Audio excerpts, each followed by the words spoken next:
Hey, this is Dakota, and welcome to my channel. My channel covers trending topics in the U.S. and around the world. One of the topics I wanted to cover today was about migrant crossings from Mexico into Texas, and what are some of the proposed solutions that the DHS director plans to address in this video today. Again, I'm going to address some of the issues that he brought forward and some of the courses of action that they really want to address moving forward with handling this crisis.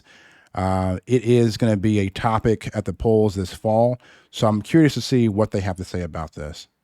Texas has been under the spotlight for weeks now because of its dispute with the Biden administration over how to handle the influx of migrants at the southern border. But new data shows that the flow of migrants crossing into the U.S. illegally has largely shifted away from Texas. According to internal federal government figures, 60% of all unlawful border crossings are now being recorded in Arizona and California. For the week ending February 4th, Border Patrol averaged more than 1,800 daily migrant apprehensions in the Tucson sector and more than 1,200 in the San Diego sector. So it's important to note that a lot of the migrants that are coming up the Mexico, coming through the Mexican border, many of them are not from Venezuela. They're not from Mexico. Several of them are actually from China. They're from East and Northern Africa. So you're getting a completely different demographic that is coming through the border in the past 2 to 3 months than what you were getting before from Venezuela as far as the caravans. Meanwhile, the El Paso and Rio Grande Valley sectors respectively averaged between 500 and 800 daily apprehensions. The Del Rio sector recorded as few as 200 each day. CBS News immigration and politics reporter Camilo Montoyo Galvez is here with us in Studio 57. You were just there at Eagle Pass, so I want to start there. Let's talk about the news that Texas governor is trying to put more razor wire, more agents there, more of all of these things that the federal government has told him he needs to stop doing. What can you tell us about what's happening? Ilana, Elaine, as you just mentioned, I just returned from Eagle Pass, Texas. This border town has been effectively fortified by the Texas National Guard with razor wire and concertina wire, shipping containers and other barriers meant to impede the passage of migrants trying to cross into the U.S. illegally. It essentially looks like a combat zone because of all of these troops and razor wire and other barriers impeding the passage of migrants. Now the governor of Texas, Greg Abbott, is saying that he will expand this operation to other parts of Texas to deter illegal crossings. And it's important to note that this area has not just been sealed off to migrants, it is also now preventing federal Border Patrol agents from processing migrants there because Texas argues that that incentivizes more illegal immigration. The Department of Homeland Security is saying that this is preventing Border Patrol from doing its job, but Texas is arguing that it is defending itself from a quote-unquote invasion. That is the term that Governor Abbott is using to describe the situation. We obviously have to underscore that there is no military offensive being waged along the border. And so this is a good point here because there's going to come a time where you are probably going to see, an issue with federal agents versus the state of Texas. And again, you have the National Guard down there. Primarily the Texas National Guard, along with 7 other states that are supporting the Texas National Guard, which have their individual guards from, let's say, Arizona, Colorado, and other states that are supporting that effort.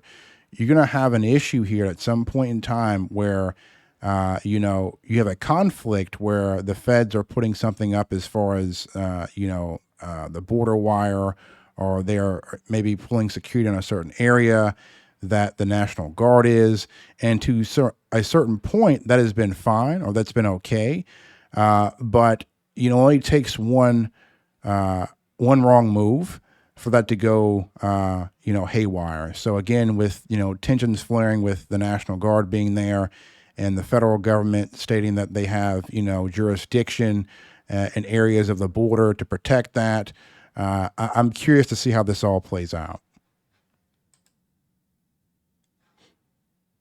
and that most of these migrants are not serious criminals, and they're certainly not armed. But obviously, illegal crossings are at record levels. So it's interesting because even as all of this activity is taking place along the border in Texas, we're also seeing, as Lana mentioned a moment ago, a shift of migrants away from Texas. So what is behind that? Are these increased activities perhaps having a deterring effect? Well, as Lana just mentioned, 60% of all unlawful border crossings are now happening in Arizona and California. That is a dramatic shift because Texas was one of the epicenters during this crisis level situation in December when over 300,000 migrants were processed in 31 days, a record high. That has changed dramatically. Governor Abbott will certainly take credit for this, saying that his razor wire, the shipping containers, and the other barriers are having a meaningful impact in deterring migrants. But it is also important to note that the Mexican government has recently ramped up enforcement in the interior of Mexico, deporting more migrants to southern Mexico, to the southern state of Chiapas, and also slowing down U.S.-bound migration. So it is a confluence of factors, not just one. Okay. So this is interesting, an interesting take here. It's almost like they're saying that the wires that are being put up by Texas on the border are not effective because the president of Mexico and their National Guard have been providing areas of support to stem the flow of that traffic into the border itself. But again, if you look at it though, it's almost kind of like a backhanded compliment. They acknowledge that the tactics work, but they don't want to give or provide credit for those efforts in stemming the flow of migration into Arizona and California from the efforts that are being provided within the state of Texas. So that's kind of interesting to see that, though. But I don't know if anyone else caught that as well. Because I want to ask you about that because there's so much rhetoric, and we did have a record high back in December, but now these numbers are plummeting. Overall, illegal crossings are really down this past month. By 50%, yeah. By 50%, and not just in Texas, but across the board. Yeah. What's going on?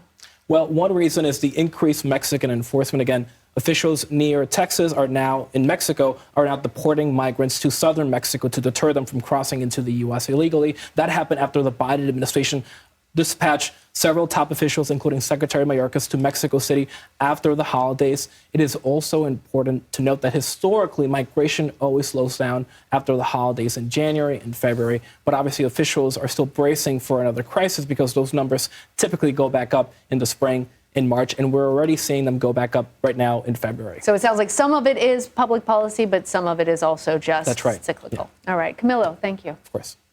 So that's how they're going.